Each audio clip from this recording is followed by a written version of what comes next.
Welcome to the Doctor's Life podcast. I'm your host, Dr. Dianne. Think of the podcast as a mobile doctor's lounge where we take some time out and explore topics that doctors are interested in related to what it means to be a doctor in today's world and creating a rich, satisfying, and meaningful life, as well as making the healthcare system better for doctors and patients. So, if you are a doctor, you'll feel right at home, and if you aren't a doctor, you'll get a better understanding of doctors and what we think about and talk about. I know you will enjoy the conversation. Let's jump in.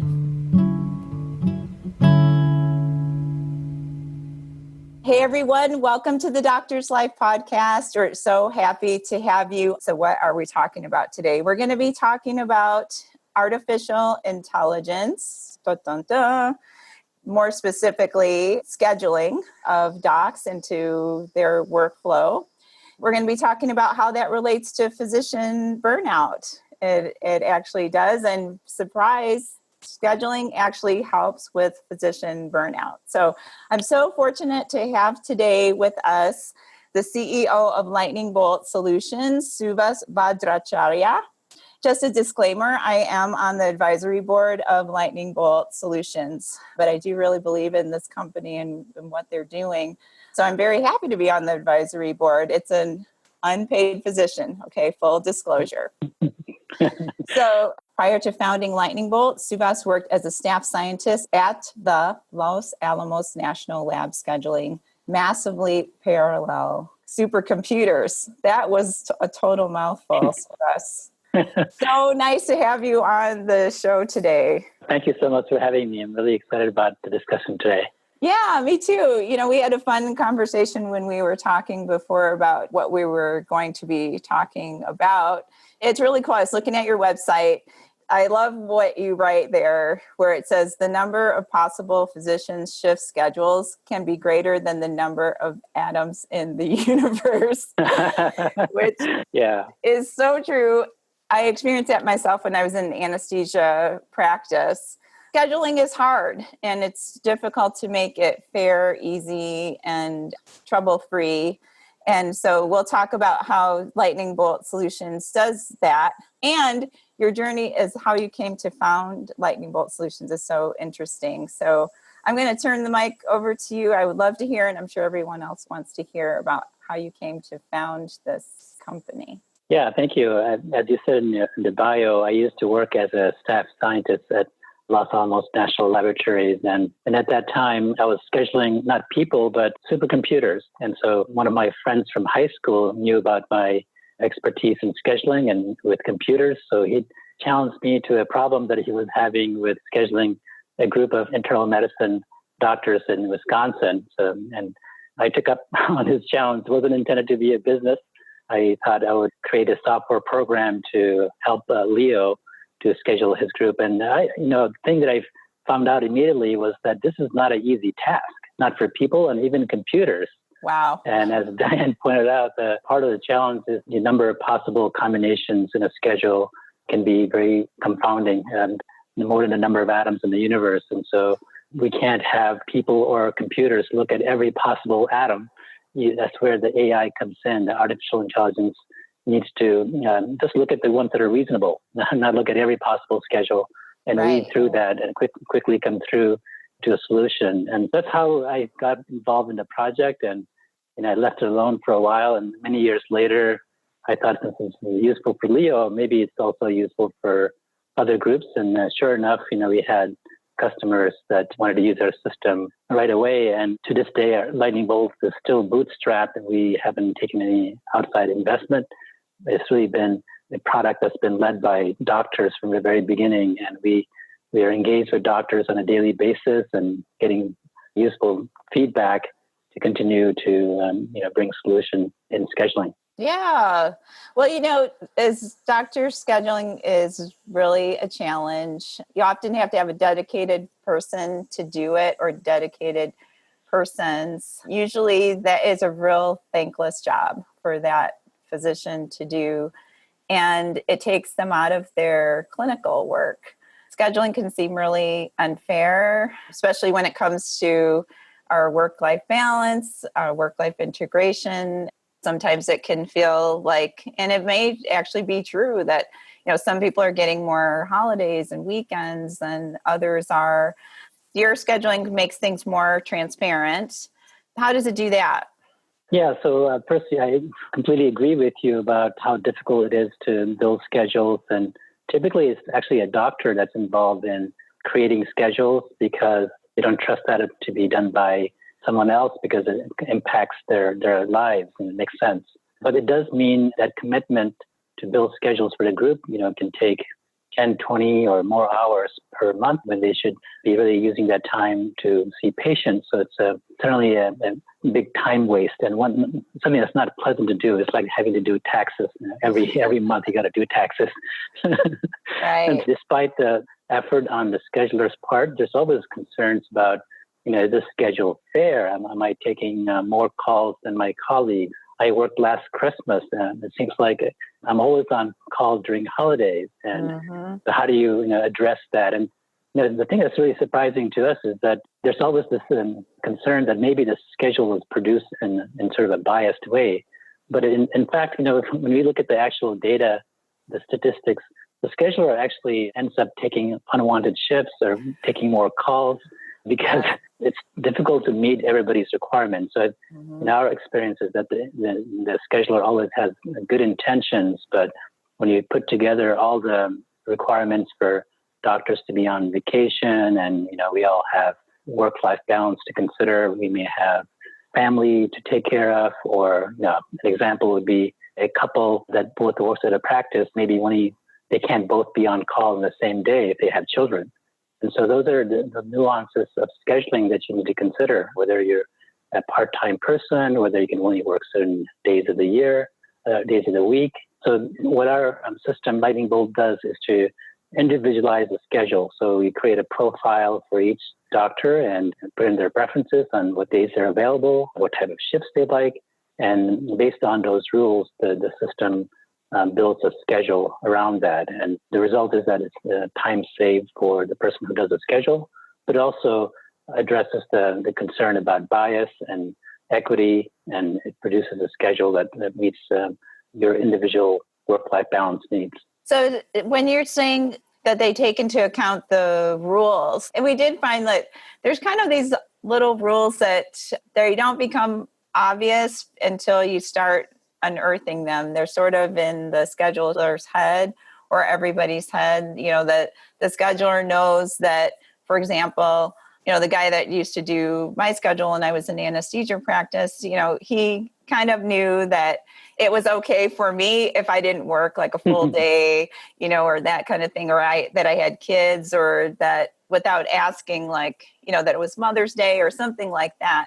There's all these little unwritten rules, or, there's like, well, Dr. So-and-so likes to work with that doctor. You give an example, Dr. So-and-so will work with Dr. So-and-so only on Tuesdays if the cath lab's open, so there's so many little algorithms that we just keep in our head. So how does the scheduler know all these little quirks? Or, well, actually they're not quirks, they're really important to the individuals, since we don't want to be machines. They're cogs in the wheel. We're individuals. Yeah, that's definitely true. And when we set up a new group, with scheduling rules, they often consist of hundreds of rules, and our clients are usually surprised by how many rules there are. And like you mentioned, they're on the backs of their head.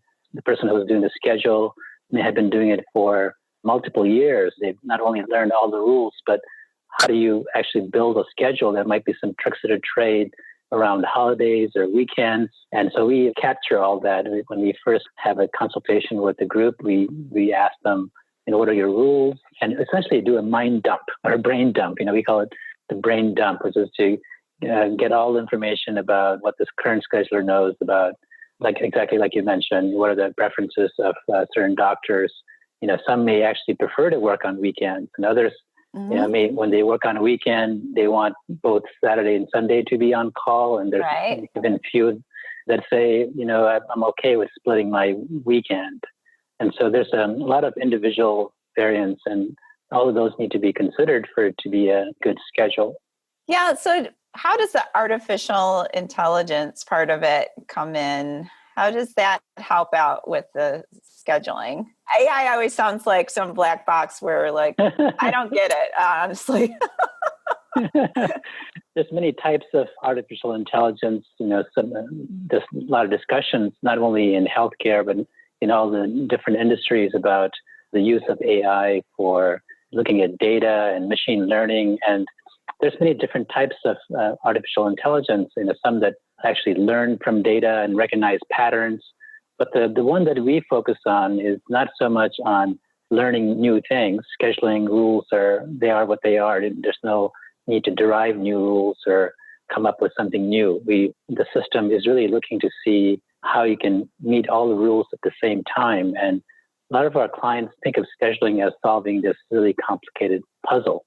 So they liken it to, say, solving a 20-dimensional Sudoku puzzle or a Rubik's Cube, right? There's a lot of thinking involved. And, you mentioned the number of combinations or possible schedules being equal to the number of atoms or greater than the number of atoms in the universe. That's often the case for these puzzles, like even playing chess.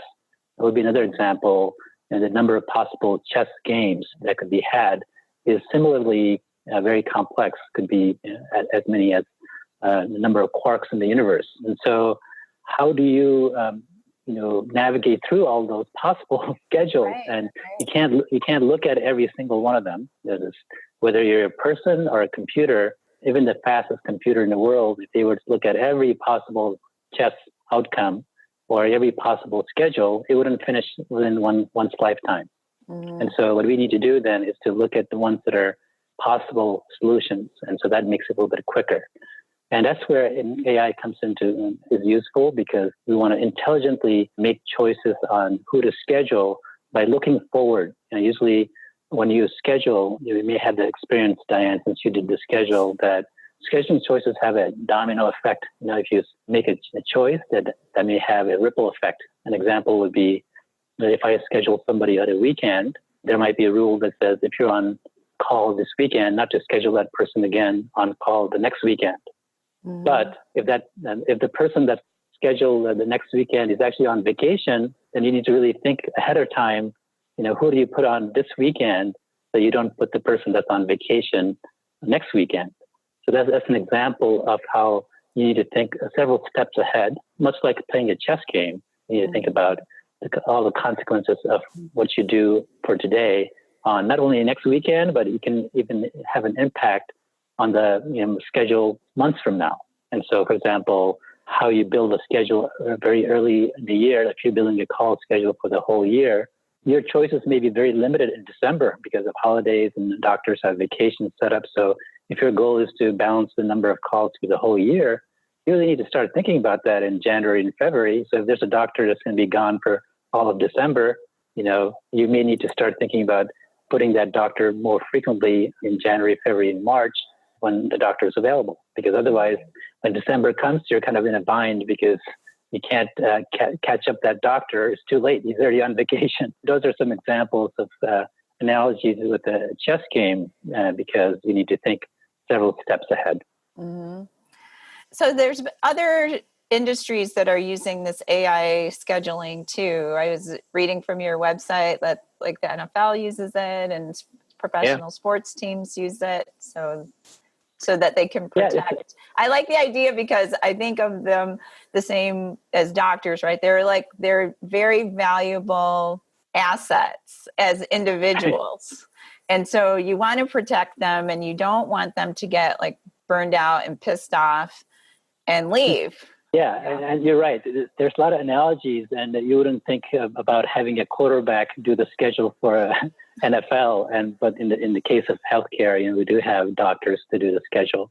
And you're right that not just in NFL, the Major League Baseball and professional basketball, they all use the same sort of technology that we use to build a schedule. And it's kind of interesting because the sports scheduling went into operations research or AI-based technology around the same time that we did in the mid-2000s, because that's when this technology became possible. And there's a great story about how in baseball, there used to be a couple that used to build a schedule for Major League Baseball, and they were experts at it, and they got really good at solving this puzzle. But as things got more complex, and as the technology became more capable, they transitioned to this technology. We call it operations research. That's the technology we're using. Mm-hmm. And they transitioned to this technology around the same time that lightning bolt transitioned to it. The reason for that is that just like when you build a schedule for doctors' work, scheduling baseball teams is very complex because baseball teams want the same sort of thing. They don't want to be working every July 4th on when they like to be home with their family, and football teams don't want to be playing football every Thanksgiving, and they want to be traveling. They don't want to be traveling on the road on consecutive days, just like doctors don't want to be scheduled on consecutive days on call. And there's also studies about how there's more injuries for football players when they play on Thursday and then again play on Sunday. I mean, play a Sunday and a Thursday. There's actually some correlation between how frequently they play and the injuries. And that's similar to the requirement for doctors that they don't take too many calls per week or per month, and you want to separate the calls as much as you can. And so all these variables about the frequency of games played, what days they're played, are they played on holidays, have a lot of parallels to scheduling doctors. And the professional sports have long time ago, in the mid-2000s, switched to this technology that helps them not only from a perspective of the individual players, but even helps improve their business, because they're also looking to see what kind of schedule would also have the greatest audience. Like you don't want to schedule at a time when there's some other event. Like there was an example when they wanted to not schedule a game when the Pope was visiting.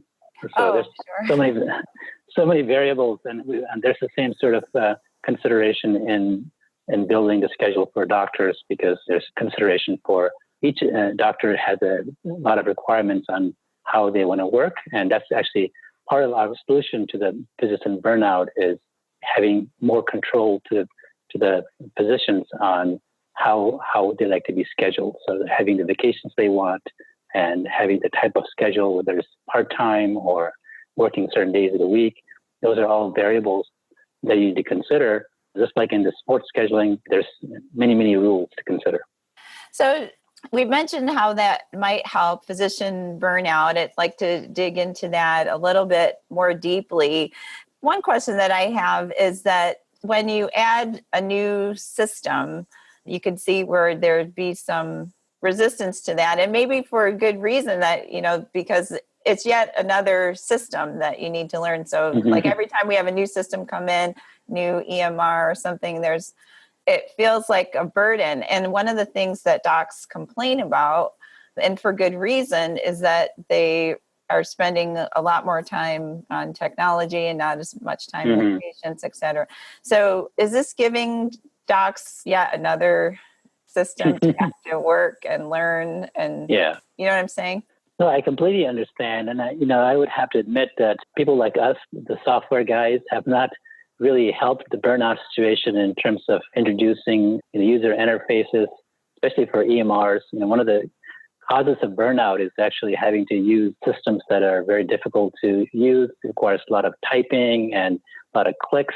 I think the EMR especially have, instead of reducing burnout, they've caused burnout. And so we think of our system as sort of the antidote to that, in that this is really about helping physicians. It could be something that's new, but the doctors themselves that are on the schedule can use it to the extent that they want. So this is really intended for the scheduling administrator who builds the schedule. And so it helps save some time. But the doctors that are on the schedule, there are some that don't even want to have to look at the schedule on a computer, and that's fine. They can just get a printout, or even can be viewed on a spreadsheet if that's their preference. But majority of our users, the doctors, like the idea of being able to see the schedule on their phone or on a web-based application, because first, that you're guaranteed to be looking at the most current copy of the schedule. The schedule is always changing. Doctors are swapping and trading. It's nice to be able to have a center source for the current schedule, and you can get that on your mobile device, et cetera. The other reasons that our end users like to use our mobile app or web-based application is that if they want to trade shifts with doctors, so this is after the system has already built the schedule, they can easily look at the schedule and ask their colleagues. There's a way for them to broadcast a shift availability. So if I can't be on this call or I can't take this shift in a certain day, I can take a look to see who might be available that day and send a broadcast, and there's a way for them to, on the receiving end, the doctors can just say yes or no to that request for a swap. And so it does streamline that. The doctors can also go online to submit a vacation request. It's helpful when you're making a vacation request to know who else is gone that day, because if there are too many doctors out, then it may cause a challenge for the scheduler to build a schedule that covers all the shifts. And so, one of the advantages of electronic means of vacation requesting is you can see, well, who else is gone that day? How many colleagues are gone on July 4th weekend? And so if you see many others that are already gone, you might choose a different week for vacation, et cetera. So it does help the end users too. That there is all the rules that we talked about, the scheduling rules, et cetera. That's actually really only the responsibility of the scheduling administrator, and that's not exposed to the end users log in to see the schedule and maybe make some trades. So overall, the goal is to keep things very simple for the majority that are on the schedule. Our goal is to not make it more complicated than what they currently have with looking at the schedule on paper or a spreadsheet. Right. Okay, that makes sense. So we've talked some about how it's making things easier, more fair and equitable, can contribute to decreasing burnout. We know that from the literature that a perceived lack of inequity can contribute to burnout, and having more control over your work and your schedule can decrease amount of physician burnout. Are there specific examples or initiatives that Lightning Bolt Solutions is taking to show that there's these correlations with the decreases in physician burnout? Do you have any case studies or data to show that what you do really helps docs?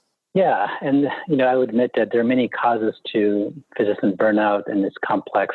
I was actually amongst a Commonwealth Club discussion on physician burnout with many panelists, including doctors from UCSF and Bridget Duffy from Vocera, that talked about physician burnout. And so it's a very complex topic.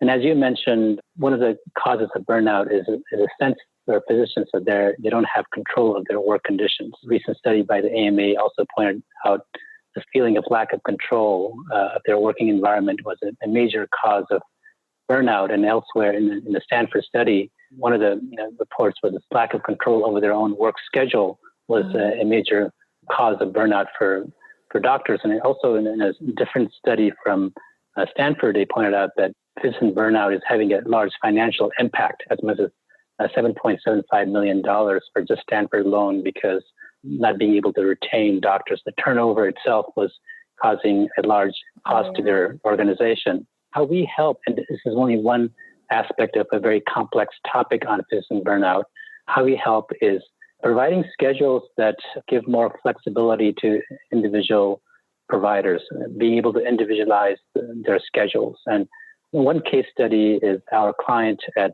Indigo Health Partners in Michigan, where they started using our system in 2005.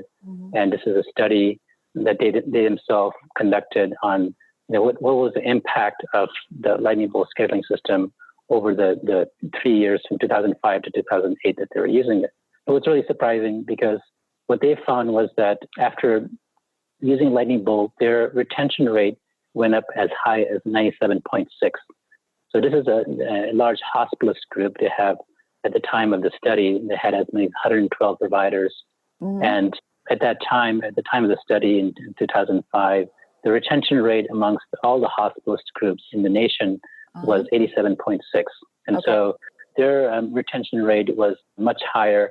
And they attributed that to being able to create schedules that were flexible. So they had providers that some were only available to work part-time, and others that needed to work only certain types of shifts, only day shifts in some cases. In other cases, they wanted to work for several months and then go on leave for several months and then come back. A lot of young doctors want that work-life balance where they're not always working. So it's very common these days that there's less and less doctors that work on a regular basis. And so how Lightning Bolt helps that effort is that it's looking for these resources that are available, and how do you optimize the available resources? You can compare this to, say, Uber. When you find a driver to take a ride, there's a lot of work being done in the background, and the Uber driver has a profile on when they can work. Maybe they can only work on weekends because they have some other day jobs that they're doing at other times. And so the Uber application is looking to see, well,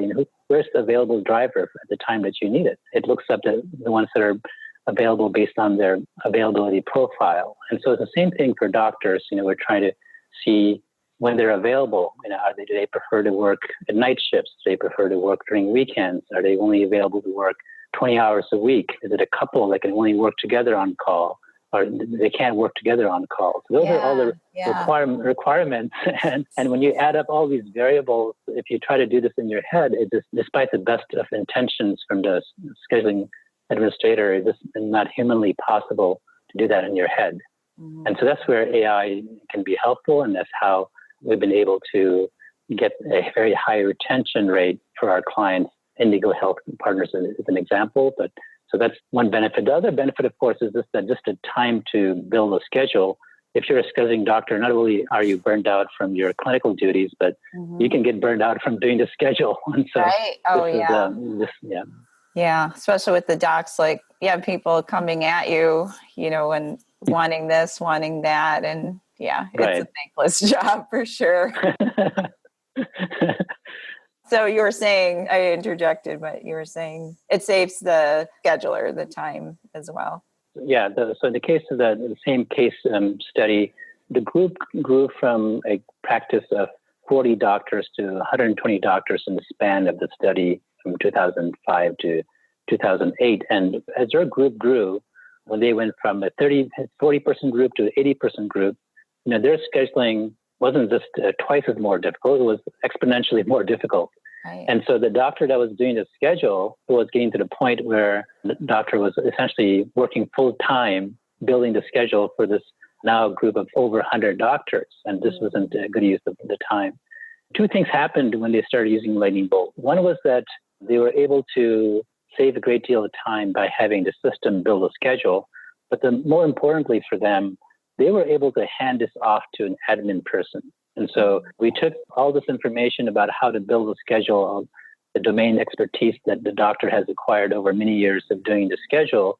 Mm-hmm. We collected, what we talked about earlier, a brain dump, a brain dump of all the know-how into the system. So the rules are now really reflecting how he built the schedule and what he knows. And so once that was possible, and once that was transferred to the computer system, they felt comfortable handing this over to an admin person, because now the goal was to just click on a button and the system would build a schedule, and the doctor would still review the schedule before they publish it, but the system would have done bulk of the work. And so it was possible to make the transition to a non-MD admin. So that was very useful for them.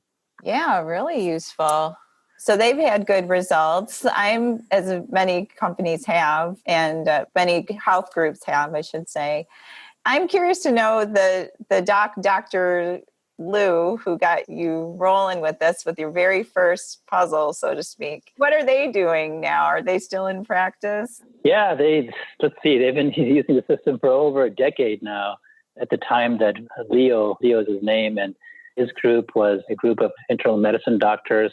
But since then, he's part of a larger multidisciplinary clinic in Wisconsin, and now it's been deployed to the entire clinic. So it's more than just Leo is using the system. So they're an example of how the system has been providing value for many years. They're one of our early clients, but we have many other clients that have been using for more than a decade. Yeah. Awesome. Well, this has been a really interesting conversation, but one that's a little bit different for the doctor's life. But it's neat to be able to talk about not just things that we can do as individuals to improve our work-life balance, but how we can partner with other organizations and other companies that can actually help us. I know, that there's a lot of talk about EMR and how it's going to make life so much easier. And because of that, as soon as you hear somebody say technology, the eyes get rolling and everybody shuts down. But I would say that this, in my view, this is an exception to that rule. And hopefully EMR will change and become better and more efficient for docs over time.